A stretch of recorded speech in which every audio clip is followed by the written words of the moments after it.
They raised about $11 billion in this listing. The thing is that they were actually trying to raise more money, up to $20 billion. They really wanted to get this deal done by the end of the year. They didn't want this to carry on into next year. You kind of need to ask yourself, why is there so much urgency here? So Alibaba is listed with the New York Stock Exchange, primary listing. Secondary listing is in now Hong Kong. And you can see here, they raised about $11 billion in this listing. They said that it was oversubscribed. I have another article here that talks about the thing being oversubscribed and why they're raising this money.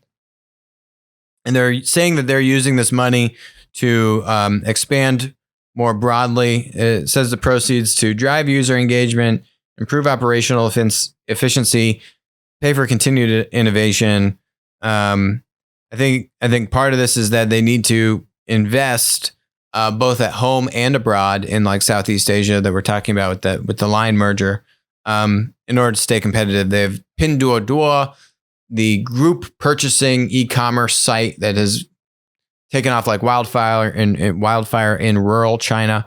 That's trying to give Alibaba a run for their money. So they have competitors at home, they have competitors abroad. You have Line merging. You have their competition just getting stronger, and so they wanted this capital to help shore up their balance sheet so that they can continue to reinvest and expand. And all these kinds of things. Now, the interesting thing with this is that if you read through these articles, you may see, oh, well, wow, Alibaba's killing it. They've really done, this raise was a huge success for them.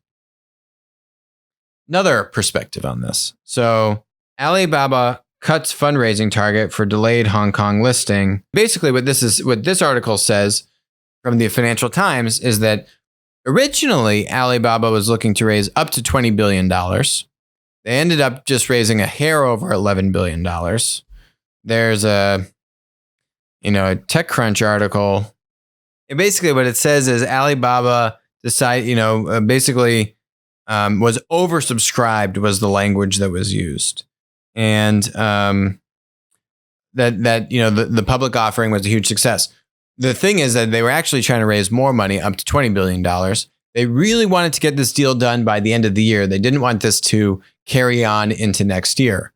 So you kind of need to ask yourself, why is there so much urgency here? Is it that they see this purely as opportunistic? Or is there some other kind of, pressure that is really forcing their hand that they need this capital either to continue to invest in foreign or domestic operations that are burning through cash, or go do some acquisitions that they think are prudent because the competition is fast on their heels. But I think it's got to be a mixture of a couple of those things. The timing seems a little bit rushed. The other thing to note about Alibaba is that when we look at these numbers on their site, these numbers stop in 2016. So they stopped to disclose exactly what their GMV is and all these kinds of things. You get to see in their standard reporting disclosure what their revenue is and what a traditional P&L looks like. But they don't give you GMV anymore. You need to try to infer what their GMV is. As we've spoken about on the show, Uber shows GMV, Lyft doesn't show GMV. And that, to me, as an investor, raises some red flags. This also seems a little bit very general. Oh, we just want to invest in more growth. Well, why do you need $11 billion to invest in more growth?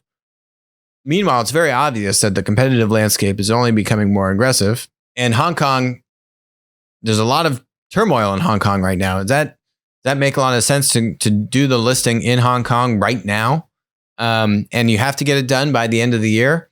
I don't know. It just seemed like a lot of things there that don't seem to make the most business sense unless there's some kind of other competitive threat or opportunity that they need to make an acquisition.